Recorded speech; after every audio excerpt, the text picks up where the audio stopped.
It's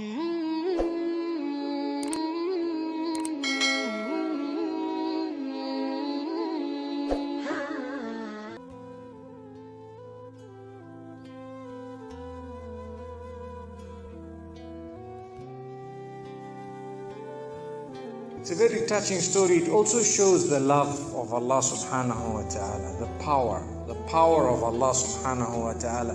Never ever underestimate the power of Allah.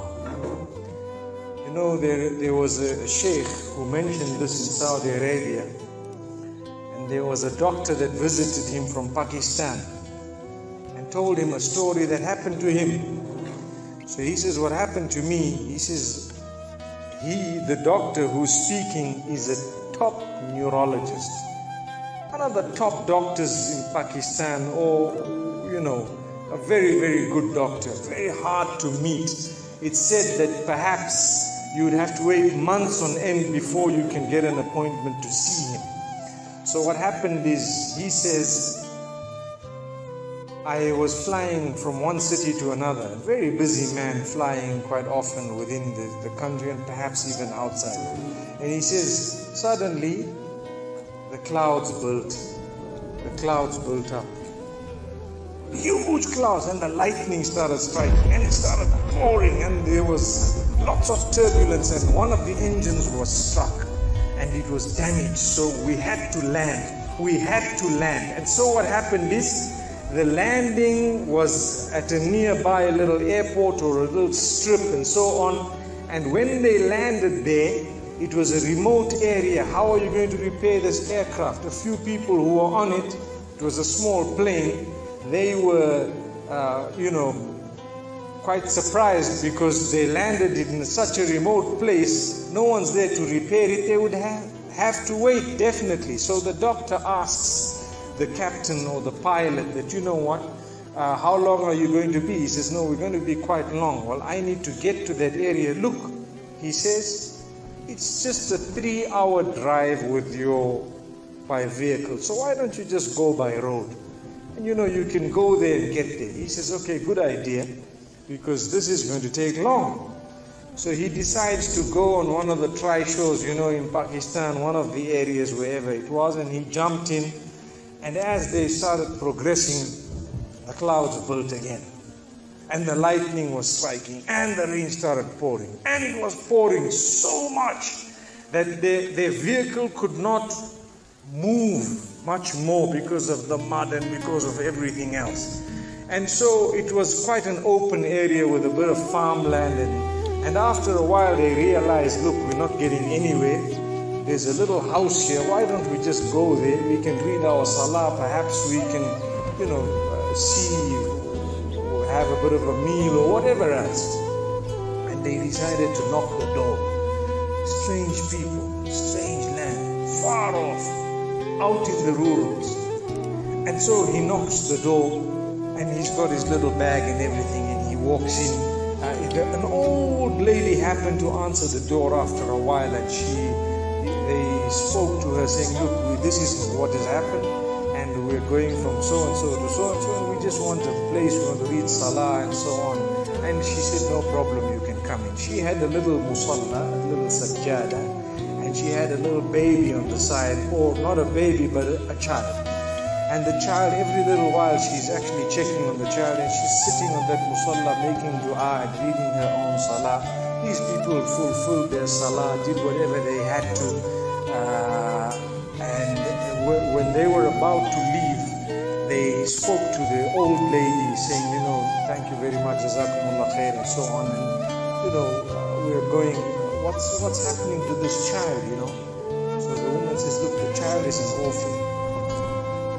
The child is unwell, not well at all, very sick. And we've been to all the doctors around.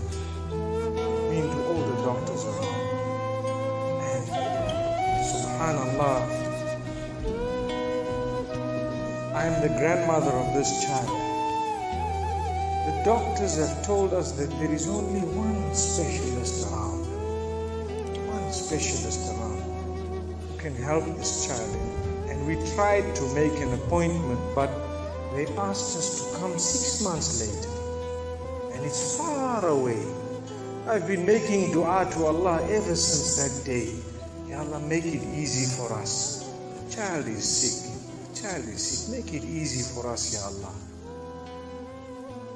So the man says, what's the name of that specialist? So the granny says, it's Dokter Islami. Immediately this doctor burst into tears. Straight away he burst into tears. Why are you crying? Your dua has just been accepted. For your dua, the thunder came, the lightning came, the engine struck, we came down, we came on the road, the rain came again and stopped us and so on. And do you know what? The rain only stopped after the question was asked. Now it happened. And now the woman starts crying. SubhanAllah. And the doctor himself is telling the story, saying, that was me. It happened to me, he says. And he says, I learned that Allah's armies are beyond the best. Allah uses whatever He wants to get what He wants done. Where in the wildest of the dreams of this person would they have felt or believed that the top man, whom it is semi-impossible to see without big appointments, would actually be driven all the way to the door, knock the door, come in here, read some salah, and they would have to serve the child here. Amazing. Wallahi, it brings tears to the eyes. But the reason I share it with you, every one of us has needs for Allah subhanahu wa ta'ala. Just keep calling. Just have yaqeen. Have conviction. If it is meant, it will definitely come in your direction. You know, we use the term by hook or crook, but I don't want to use that today.